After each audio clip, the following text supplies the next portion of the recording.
Wang Yao, linguiste et chercheur chinois, qui a joué un rôle central dans le partage de la langue et de la culture tibétaine avec le reste du monde, est décédé à Beijing à l'âge de 87 ans. Ce fut l'un des tout premiers pionniers de la tibétologie, un modèle et une source d'inspiration pour les générations futures.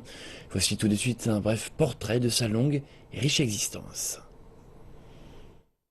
Né dans le comté de Lianshui dans la province du Jiangsu, Wang Yao est l'un des premiers Chinois à s'être engagé dans l'étude de la langue tibétaine après la fondation de la République populaire de Chine. Au cours de ses 60 ans de carrière, il effectua une dizaine de voyages au Tibet dans le but de recueillir une série de documents d'exception nécessaires à ses recherches. Son domaine d'expertise englobe la langue et les dialectes tibétains, l'opéra et les légendes populaires tibétaines, ainsi que l'étude du bouddhisme. Ces précieuses recherches ont largement ouvert la voie aux futures générations. L'étude de la langue tibétaine ancienne n'a débuté qu'au cours des années 70.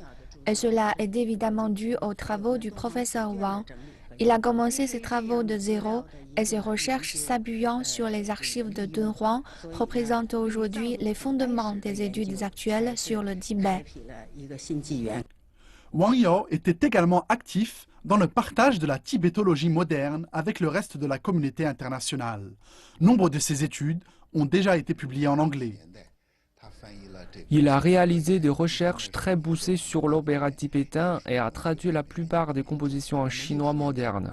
L'excellente qualité des versions anglaises traduites à partir du chinois est largement reconnue par les tibétologistes occidentaux. En plus de ses innombrables travaux académiques, le professeur Wang était également connu pour avoir formé la nouvelle génération de tibétologistes chinois.